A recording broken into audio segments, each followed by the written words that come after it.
लेकिन सवाल है कि नेतन्याहू ऐसा क्यों कर रहे हैं। इजराइल शुरू से ये मानता रहा है कि गाजा में आम लोगों के लिए जो भी मदद जाती है उस पर हमास के आतंकवादी कब्जा कर लेते हैं और उसे जरूरतमंदों तक पहुंचने ही नहीं देते हैं। इस युद्ध को 1.5 साल से ज्यादा का वक्त हो चुका है। इजराइल ने गाजा में अंदर जाकर भी देख लिया, लेकिन वो हमास का खात्मा नहीं कर पाए और अपने बंधकों को भी छुड़वा नहीं पाए। इसीलिए इजराइल गाजा की तमाम सप्लाई लाइन को बंद करके ये सुनिश्चित कर रहा है कि हमास के आतंकी सरेंडर करें, इजराइल के बंधकों को वापस लौटाएं। लेकिन यहां तो स्थिति उल्टी पड़ रही है। गाजा में भयंकर भूखमरी फैल गई है। इसी वजह से अमेरिका समेत कई देशों का इजराइल पर दबाव बढ़ रहा था, जिसके बाद इजराइल के प्रधानमंत्री ने रविवार से गाजा में फिर से जरूरी मदद शुरू करने का आदेश दिया। हालांकि नेतन्याहू का यह भी कहना है कि इससे हमास को ही फायदा होगा। देखिए, गाजा के राफा में मंगलवार को खाना लेने के लिए पहुंचे लोगों के बीच की भगदड़ भगदड़ मच गई थी।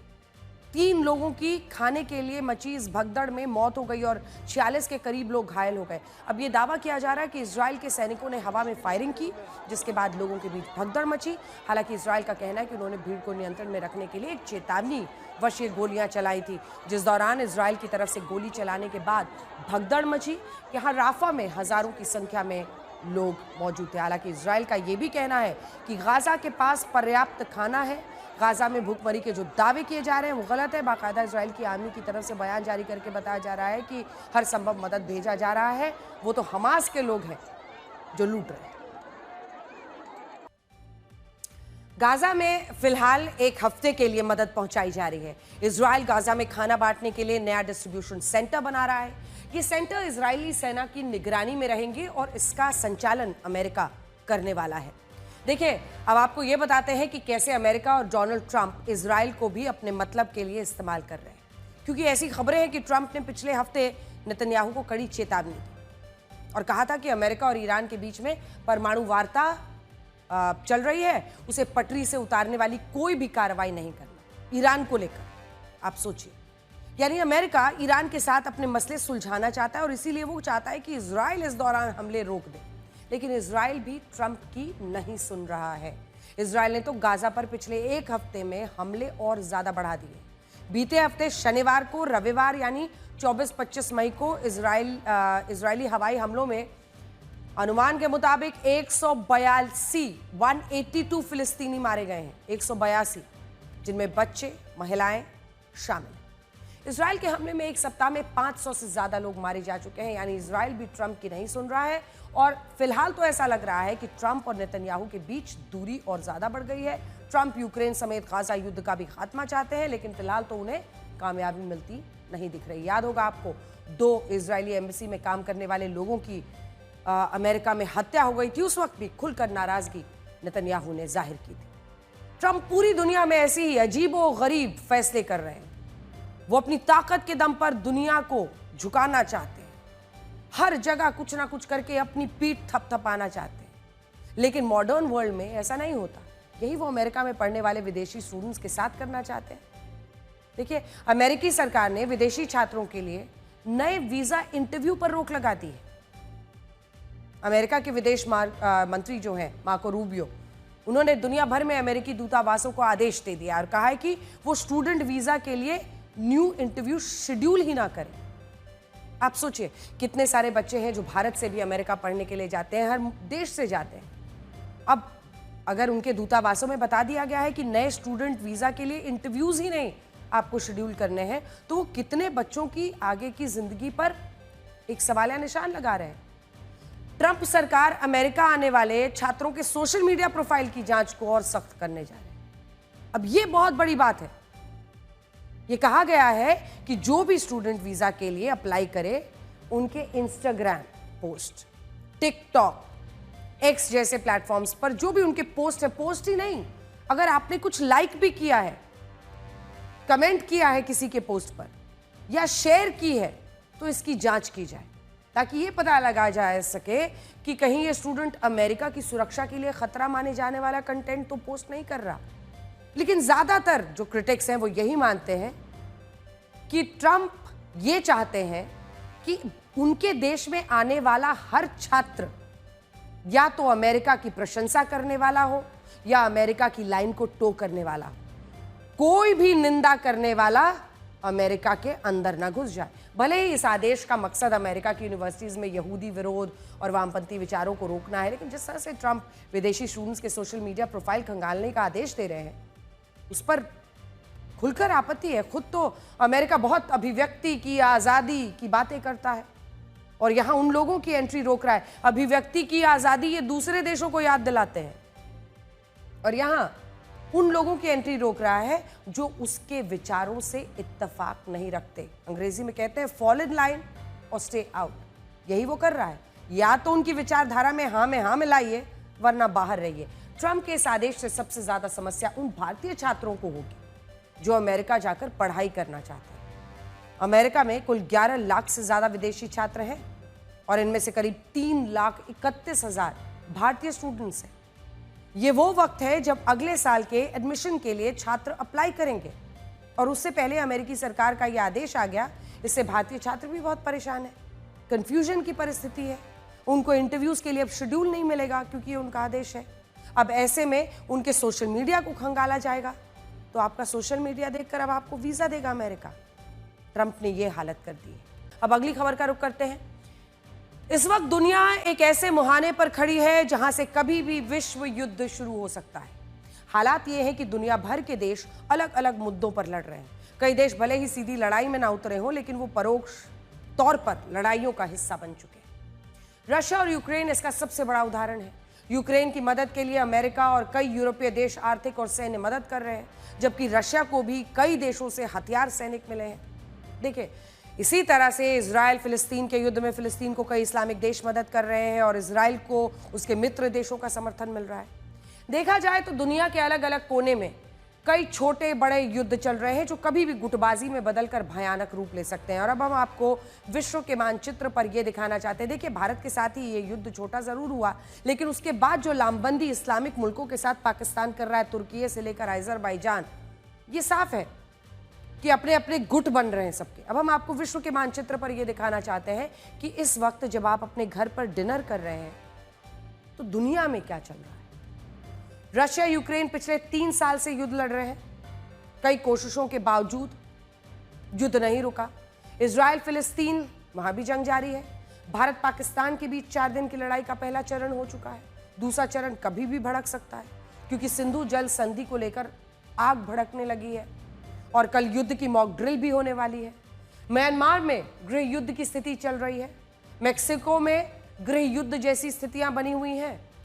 संसाधनों की कमी ने दक्षिण अमेरिका में कुछ देशों को भी अस्थिर कर दिया है। उत्तरी अफ्रीका में भूखमरी और गरीबी ने हालात को हिंसाग्रस्त बना दिया। यहां नॉर्दर्न अफ्रीका में सीरिया, इराक, लेबनान जैसे मिडिल ईस्ट के देशों की स्थिति किसी से छिपी नहीं है। कुल मिलाकर देखा जाए तो दुनिया के अलग अलग हिस्सों में अलग अलग तरह की जंग चल रही है। पिछले 2 विश्व युद्ध से हमने यही सीखा है कि जब दुनिया के अलग अलग क्षेत्रों में विवाद शुरू होते हैं तो वो मिलाकर एक बड़े युद्ध को आमंत्रण दे सकते हैं। आज हम ये भी कह सकते हैं कि एक चिंगारी भड़कने की देरी है, हालात काबू से बाहर हो सकते हैं। जानकारों का कहना है कि विश्व युद्ध की चिंगारी का काम पानी करेगा।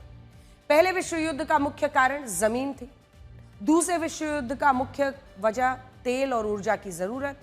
तीसरे विश्व युद्ध का मुख्य कारण पानी होगा, ऐसा कई लोग मानते हैं। संयुक्त राष्ट्र के 6वें महासचिव बुतरास घाली ने पानी के वैश्विक संकट को लेकर करीब 3 दशक पहले कहा था कि भविष्य में अगला विश्व युद्ध पानी के लिए होगा।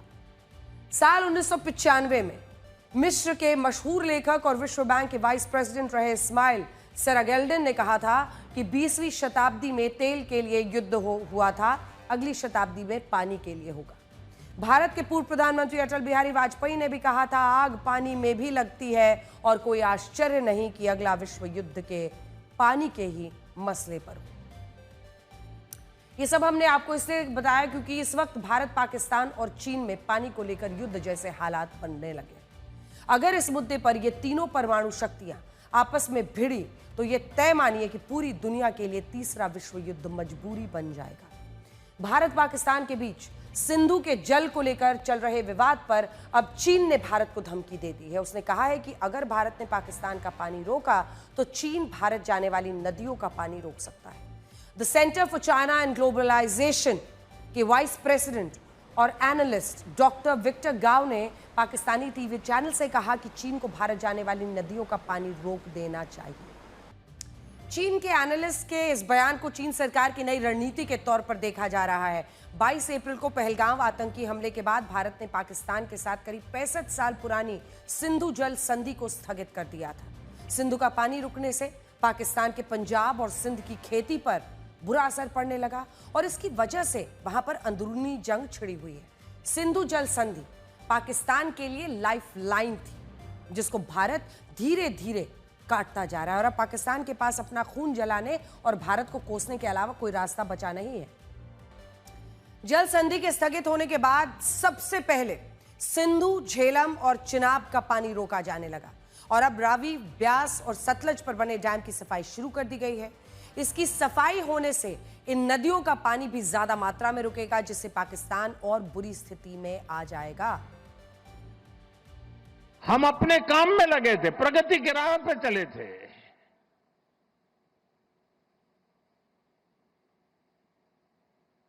हम सबका भला चाहते हैं और मुसीबत में मदद भी करते हैं।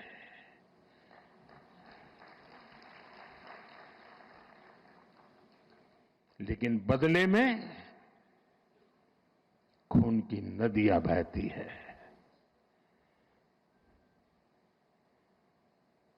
मैं नई पीढ़ी को कहना चाहता हूं,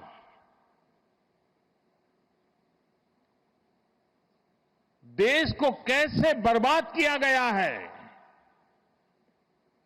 1960 में जो इंडस वाटर ट्रीटी हुई है, अगर उसकी बारीकी में जाएंगे तो आप चौंक जाएंगे। यहां तक तय हुआ है उसमें कि जो जम्मू कश्मीर की अन्य नदियों पर डैम बने हैं, उन डैम का सफाई का काम नहीं किया जाएगा। डिसिल्टिंग नहीं किया जाएगा। सफाई के लिए जो नीचे की तरफ गेट है वो नहीं खोले जाएंगे। 60 साल तक ये गेट नहीं खोले गए और जिसमें 100% पानी भरना चाहिए था, धीरे धीरे इसकी कैपेसिटी कम हो गई, 2%, 3% रह गया। क्या मेरे देशवासियों को पानी पर अधिकार नहीं है क्या? उनको उनके हक का पानी मिलना चाहिए, नहीं मिलना चाहिए क्या? और अभी तो मैंने कुछ ज्यादा किया नहीं है। भारत ने पाकिस्तान का पानी रोककर उस पर आतंकियों के खिलाफ कार्रवाई का दबाव बनाया है, लेकिन पाकिस्तान आतंकियों पर कार्रवाई नहीं कर सकता, इसलिए वो भारत को युद्ध की धमकियां दे रहा है। पानी की कमी की वजह से पाकिस्तानी जनता भी अपनी सरकार से नाराज हो रही है। इसीलिए पाकिस्तान ने अब अपने दोस्त चीन के साथ मिलकर नदी का पानी रोकने का प्लान बनाया है। अब सवाल यह है कि क्या चीन भारत आने वाली नदियां रोक सकता है, और अगर सच में भारत की ओर बहने वाली नदियों को रोका गया तो उससे भारत को क्या नुकसान होगा। सबसे पहले तो हम आपको बड़ी स्क्रीन पर यह दिखाते हैं कि चीन से, अगर आप देखिए एक एक करके हम आपको बड़ी स्क्रीन पर आज दिखाना चाहते हैं कि सबसे पहले तो चीन से भारत की ओर आने वाली जो मुख्य नदियां हैं वो कौन कौन सी है वो आप देख लीजिए। ये देखिए ब्रह्मपुत्र, ये हम आपको दिखा रहे हैं। चीन से आने वाली तमाम नदियां हैं, चाहे वो यहां पर ब्रह्मपुत्र हो, यहां पर सतलज हो और यहां पर सिंधु नदी हो। तो देखिए अगर आप देखें तो चीन से भारत की ओर आने वाली जो मुख्य नदियां हैं वो आपने देख लिए। मुख्य रूप से 3 बड़ी नदियां हैं। अब इनको आप पूरी तरह से देख लीजिए, सिंधु और सतलज और ये रही ब्रह्मपुत्र नदी। अब ये 3 नदियां हैं, ये तीनों ही नदियां चीन के शिनजांग से भारत के अलग अलग क्षेत्रों की ओर बहती हैं। अब सिंधु नदी चीन से निकलकर जम्मू कश्मीर की तरफ बह रही है, देखिए सिंधु नदी। और ब्रह्मपुत्र नदी अरुणाचल प्रदेश से एंट्री करके असम और पश्चिम बंगाल से होती हुई गंगा सागर में मिल जाती है। ये देखिए अरुणाचल प्रदेश और असम से होते हुए। इसके अलावा सतलज नदी वो देखिए हिमाचल प्रदेश और पंजाब होते हुए, ये देखिए चीन से निकलते हुए हिमाचल प्रदेश, पंजाब और फिर पाकिस्तान में पहुंचती है। इस मैप में आप ये समझ पा रहे होंगे कि चीन से आने वाली इन नदियों से भारत के कई राज्य फायदा उठाते हैं, लाभान्वित होते हैं। आपको बताना जरूरी है कि जिस तरह से भारत और पाकिस्तान के बीच सिंधु जल संधि है, उस तरह से भारत और चीन के बीच में नदियों को लेकर कोई आधिकारिक संधि नहीं है, लेकिन इन दोनों के बीच एक एमओयू के तहत तय किया गया है कि चीन भारत को हाइड्रोलॉजिकल डेटा देगा, यानी वो अपने डैम से कब कितना पानी रोकेगा या छोड़ेगा इसकी जानकारी दी जाएगी और इस हिसाब से भारत अपनी प्लानिंग करता है। लेकिन चीन पिछले कई वर्षों से भारत को हाइड्रोलॉजिकल डेटा नहीं दे रहा। वर्ष 2017 में डोकलाम में हुए संघर्ष के बाद से चीन ने ब्रह्मपुत्र और सतलज से जुड़े जो हाइड्रोलॉजिकल डेटा है वो दिया ही नहीं है। चीन पर आरोप है कि वो जानबूझकर पानी रोकता है, फिर अचानक बड़ी मात्रा में पानी छोड़ देता है, जिससे असम में बाढ़ जैसी स्थितियां बन जाती हैं। इसे भी चीन की साजिश के तौर पर ही देखा गया है। इसके अलावा चीन ने हाल ही में ब्रह्मपुत्र नदी पर दुनिया का सबसे बड़ा बांध बनाने की योजना को अनुमति दी है। इसको लेकर भारत और चीन के बीच पहले से ही विवाद चल रहा है। बांध बनने की स्थिति में ब्रह्मपुत्र नदी के पानी का बहाव कम हो जाएगा, जिससे हमारे 3 राज्यों की खेती पर सीधा असर पड़ेगा। हालांकि चीन बहुत पहले से ही भारत के खिलाफ नदियों का जो जल है उसको रोकने की साजिश कर रहा है। नासा के रिसर्चर डॉक्टर वाई नित्यानंदन ने सैटेलाइट डेटा के आधार पर कई चौंकाने वाले खुलासे किए हैं। उनके डेटा के अनुसार चीन तो पिछले कई वर्षों से नदियों का जल रोककर भारत को लगातार परेशान कर रहा है। सैटेलाइट से मिले डेटा के मुताबिक पिछले 5 सालों से चीन ने सतलज के पानी को कई जगहों पर रोका है, जिससे इसकी धारा में लगभग 75% तक की कमी आ गई। सतलज का पानी 8000 गीगालीटर से घटकर अब केवल 2000 गीगालीटर हो गया है। आरोप है कि चीन ने पानी के बहाव को दूसरी दिशाओं में मोड़ दिया है, जिससे भारत में सतलज में पानी का मात्रा कम हो गई है। देखिए, सतलज में पानी की मात्रा कम होने की वजह से चीन के बांध और हाइड्रोइलेक्ट्रिक उनका इंफ्रास्ट्रक्चर है जो वो बना रहे हैं ताकि वो उसका इस्तेमाल करे भारत के खिलाफ। इनके जरिए चीन सतलज के बहाव को नियंत्रित कर रहा है और एक हथियार के तौर पर भारत के खिलाफ खुलकर इस्तेमाल कर रहा है। नदियों के जल रोकने वाला विवाद अगर ऐसे ही चलता रहा तो 3 परमाणु शक्ति संपन्न देश क्या युद्ध की स्थिति में आ जाएंगे?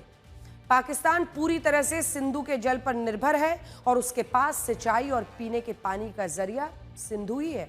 ऐसे में उसके पास भारत पर हमला करने के अलावा दूसरा रास्ता नहीं बचेगा। ठीक वैसे ही चीन ने अगर नदियों का जल रोका तो भारत के साथ संघर्ष की नौबत ना आ जाए।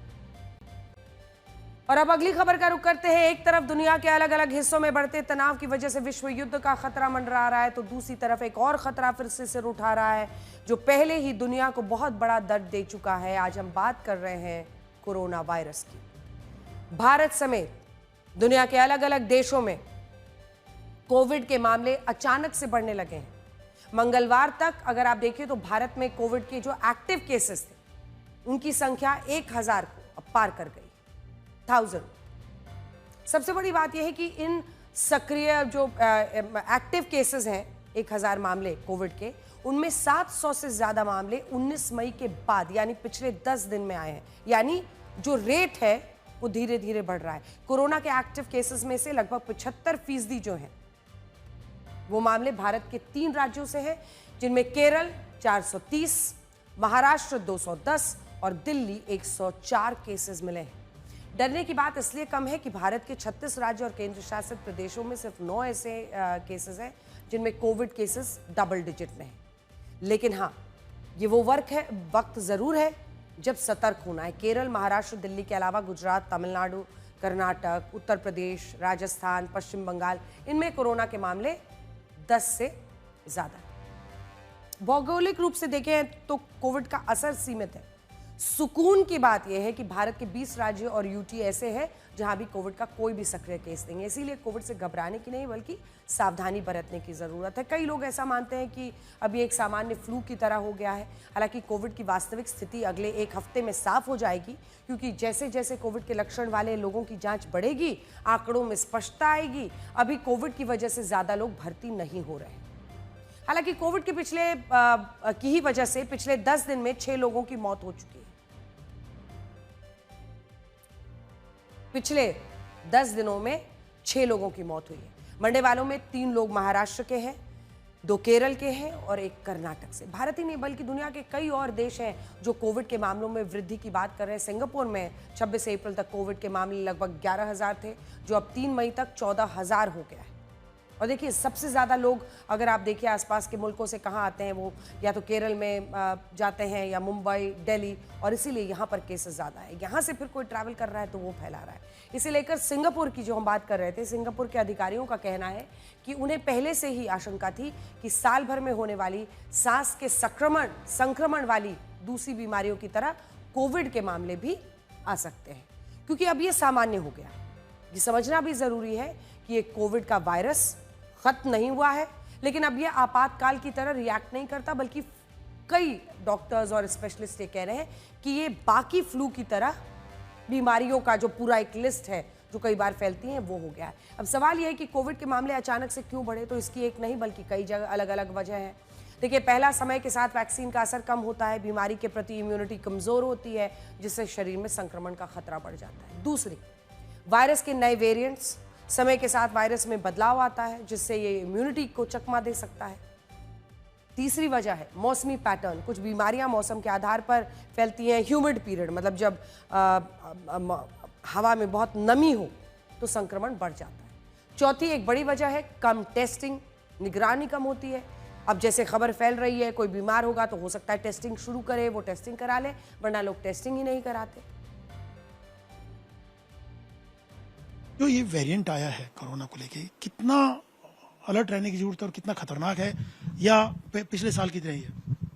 जो ये नया वेरिएंट आया है JN.1, ये है तो पुराना अगस्त 23 में रिपोर्ट किया गया था कि ये पहली दफा देखा गया था, लेकिन ये वेरिएंट ग्रेजुअली कुछ सालों में वेरिएंट जो है डोमिनेंट वेरिएंट हो गया। सारे दुनिया में ये सबसे ज्यादा वेरिएंट हो गया। इसमें कुछ म्यूटेशन है जो हम पहले कहते थे स्पाइक प्रोटीन पे, इसके कारण ये ज्यादा इन्फेक्टिव है और ये इम्यून एस्केप मैकेनिज्म, मतलब इम्यूनिटी, बॉडी की इम्यूनिटी को एस्केप करके इन्फेक्शन करता है। लेकिन ये देखा गया है कि इसमें डिजीज जो है ज़्यादातर लोगों में माइल्ड डिजीज होती है, जुकाम, नज़ला, बुखार, खांसी, गले में खराश। जिन लोगों को कोमॉर्बिडिटीज हैं, बुजुर्ग लोग हैं, जिनको डायबिटीज़ हैं, हार्ट की प्रॉब्लम है, या ऐसी दवाइयों पे हैं जिससे इम्यूनिटी कम हो जाती, उनमें ज़्यादा सीवियर इन्फेक्शन हो सकती है, तो उनको ज़्यादा सावधानी बरतने की ज़रूरत है। ये हमें समझ लेना चाहिए कि ये जो कोविड-19 वायरस है, कोरोना जो ये सब वायरस है, ये अब हमारे साथ रहेगा। जैसे हाँ, मतलब ये जैसे और वायरसेस हैं, इसमें ही रहेगा, ये कभी खत्म नहीं होगा। एक टाइम था 2003 में जब कोविड का एक सार्स को वायरस आया था, वो खत्म हो गया था क्योंकि उसको कंटेन हो गया, तो आगे फैल नहीं पाया था। इसीलिए कोविड से घबराने से ज्यादा सावधान रहने की जरूरत है और वो सभी आदतें फिर से व्यवहार में लानी चाहिए जो कोविड के दौरान जिनका पालन किया जाता था। भीड़ भाड़ वाले इलाके में जाएं, अगर मुमकिन हो तो आप मास्क पहने। आपको सर्दी है, नाक, मतलब जो भी परेशानियां होती हैं, सिर दर्द है, खराश है, बुखार है, तो मास्क जरूर पहने। ऐसे लोगों को घर पर ही आइसोलेट होना चाहिए, बाकियों से थोड़ा दूर रहें। घर पर भी फिजिकल डिस्टेंसिंग का पालन करें, मास्क पहने, हाथों की सफाई का ध्यान रखें। बाहर जाते हैं, वापस आते ही हाथ धोइए, पानी पीते रहें, शरीर के तापमान, ऑक्सीजन के स्तर की निगरानी। अगर आपको बुखार वगैरह आता है तो मतलब प्रिकॉशन लेना है, आपको तैयार रहना है, प्रिकॉशन लेना है, सावधानी बरतनी है। बहुत दिन तक तेज बुखार है, खांसी है तो डॉक्टर से संपर्क कीजिए और सावधान रहें। कौरव और पांडव भले ही इतिहास हो गए, लेकिन शकुनी के पास है आज भी कुछ लोगों के पास है। नमस्कार।